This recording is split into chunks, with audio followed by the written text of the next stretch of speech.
I have three items I want to visit with you about this evening. The first of these is the downtown parking lot development that is just south of our City First building as part of the Public Safety Center project. You'll recall that the old Chase Bank drive-through facility that used to occupy that lot was demolished as part of the Public Safety Center construction, and right now Timberlake Construction uses that area extensively as a staging area. The development of the new parking lot is scheduled to be completed in basically the same time frame as the completion of the Public Safety Center itself, which would be roughly the early to middle of October. This drawing shows you a configuration of the new lot, and it'll provide a much more efficient use of that space now that the drive-through has been removed.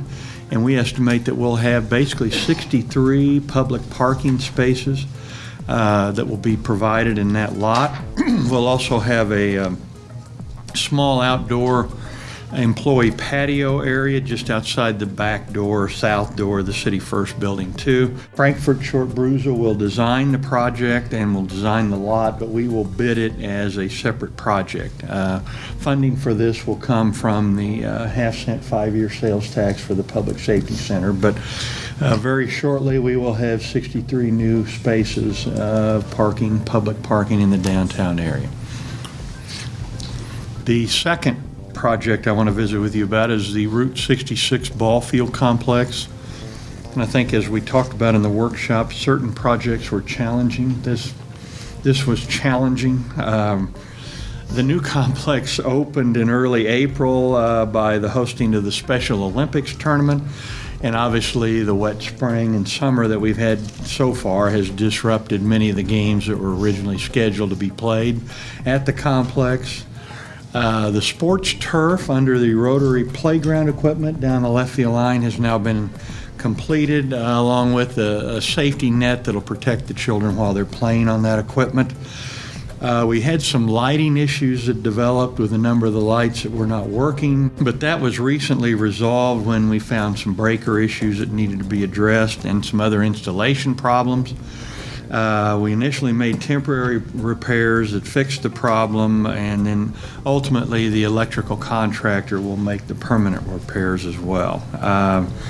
And you also remember that we had some wire, electrical wire that was stolen from that project, so we have had to work through a variety of electrical issues for the project. The final major part of the project that remains to be completed is the installation of a safety net on the right field area that basically will prevent or protect traffic along the highway. We tried to do that initially too, and had major rain at that time. It was way too wet to get in there, and now we anticipate that work should be finished by the end of this month. So we're getting very close to completing all the components of that project. And the third area is an update on our sales tax. We just had the first check of our new fiscal year. It covers the last 2 weeks of June and the last 2 weeks of May and the first 2 weeks of June. We were 0.68% below our 2.5 budget projection. So we're just slightly below what we projected as an increase for our budget year. Our actual revenue for that same time period from a year ago declined by about 2.78% as well.